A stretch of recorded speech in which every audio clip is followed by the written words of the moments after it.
ఇవాళ governor Jishnu Dev వర్మను కలవనుంది BRS బృందం. Party working president KTR సారథ్యంలో గవర్నర్ను కలిసి సింగరేణి కుంభకోణంపై వివరాలు అందజేయనుంది. సింగరేణి కుంభకోణంలో CM Revanth, deputy CM Bhatti Vikramarka, ఇతర మంత్రుల పాత్రపై బీఆర్ఎస్ నేతలు ఫిర్యాదు చేయనున్నారు. సింగరేణిలో లూటీకి సంబంధించి గవర్నర్కు సాక్ష్యాధారాలతో కూడిన నివేదిక ఇవ్వనున్నారు. కాంగ్రెస్ ప్రభుత్వం అవినీతిలో కూరుకుపోయిందని, ముఖ్యంగా సింగరేణి సంస్థలో వేల కోట్ల రూపాయల ప్రజాధనాన్ని యథేచ్ఛగా లూటీ చేస్తుందని గవర్నర్ కు తెలుపనున్నారు. ఈ భారీ కుంభకోణం జరిపించి బాధ్యులపై కఠిన చర్యలు తీసుకోవాలని బీఆర్ఎస్ బృందం గవర్నర్ ను కోరనుంది.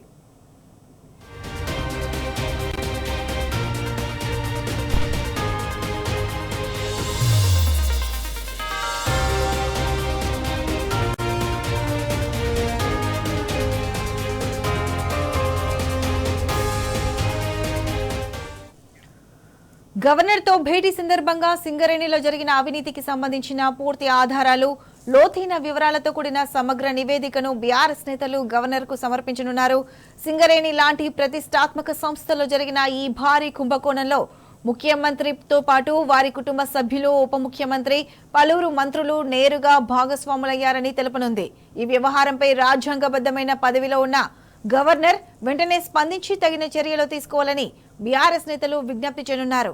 రాష్ట్ర సంపదను కాపాడాల్సిన బాధ్యతను విస్మరించి ఇంతటి భారీ స్కామ్ లో భాగస్వాములైన ముఖ్యమంత్రికి, ఇతర మంత్రులకు పదవిలో కొనసాగే నైతిక, రాజ్యాంగపరమైన హక్కు లేదని బీఆర్ఎస్ స్పష్టం చేసింది. ఇదే అంశాన్ని గవర్నర్ కు తెలియజేయనుంది. గవర్నర్ ను కలిసే బీఆర్ఎస్ బృందంలో పార్టీ ఎమ్మెల్యేలు, ఎంపీలు, ఇతర సీనియర్ నాయకులు ఉంటారు.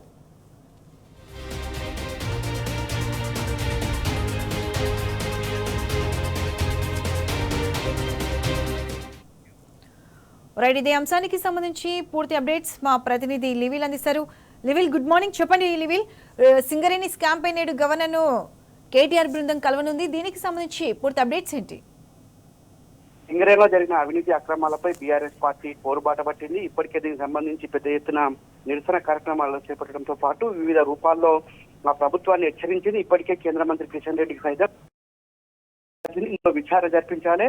ఏదైతే సైట్ విజిట్ సర్టిఫికేషన్ లో పూర్తి అక్రమాలకు తావుంది. అందులో ప్రధానంగా నైని బొగ్గు బ్లాక్ కు సంబంధించిన అంశంలో కీలకంగా ముఖ్యమంత్రికి సంబంధించిన బంధువులకే ఇందులో టెండర్లు వచ్చేలా రింగ్ ఏర్పాటు చేసి ఒక సిండికేట్ గా నైని బొగ్గు బ్లాక్ కుంభకోణం, నైని బొగ్గు బ్లాక్ సంబంధించిన టెండర్ దక్కించుకున్నారు. ఇది పూర్తిగా అక్రమం. ఇది ఒక సైట్ విజిట్ విధానం ద్వారానే ఇది సాధ్యమైంది. ఇందులో పూర్తిగా అవకతవకలు జరిగాయని చెప్పేసి బీఆర్ఎస్ పార్టీ మాజీ మంత్రులు అటు హరీష్ రావు, కేటీఆర్ ఇద్దరు ఆరోపించారు.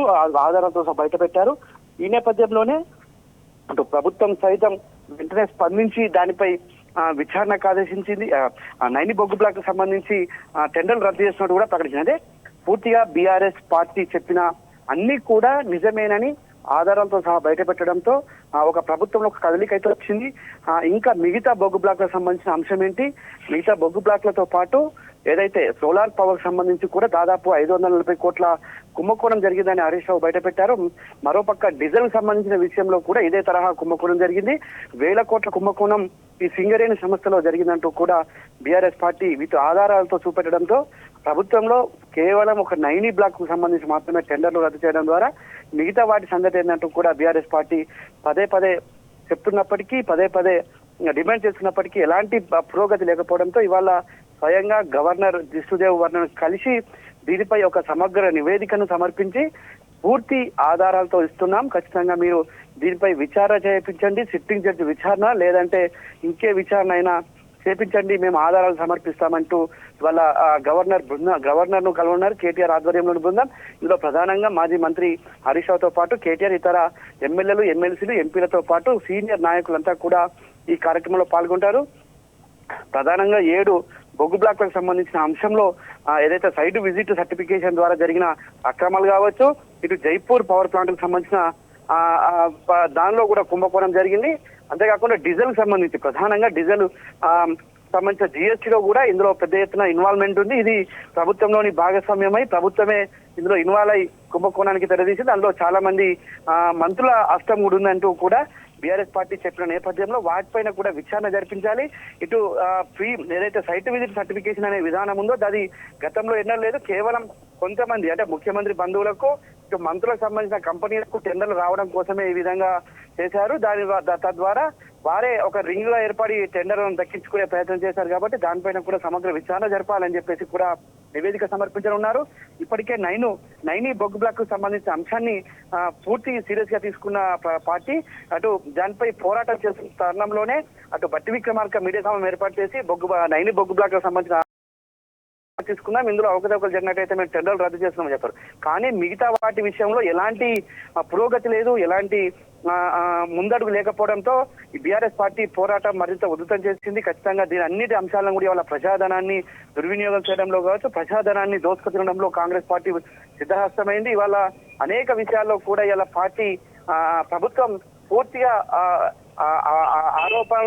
ఆరోపణలే కాదు, ఇవాళ ఆధారాలతో సహా బయట పెట్టిన ప్రభుత్వంలో ఎలాంటి ఉల్పు పలుకు లేదు కనుకనే గవర్నర్ కలుస్తాం. భవిష్యత్తులో దీన్ని మరింత పోరాటం ఉధృతం చేస్తాం. భవిష్యత్తులో న్యాయస్థానాలు కావచ్చు, లేదంటే కేంద్ర దర్యాప్తు సంస్థలను కూడా ఆశ్రయించి దీనిపై నిర్ణయం తీసుకునేలా ఒత్తిడి చేస్తామంటూ కూడా బీఆర్ఎస్ పార్టీ చెప్తుంది. ఖచ్చితంగా ఇలా గవర్నర్ కలిసి ఒక సమగ్ర నివేదికను సమర్పించి ఆధారాలన్నీ కూడా సమర్పించి తక్షణమే విచారణకు ఆదేశించేలా గవర్నర్ ను కోరనున్నారు. ప్రతిష. రైట్ లివిన్, థ్యాంక్స్ ఫర్ ది అప్డేట్స్.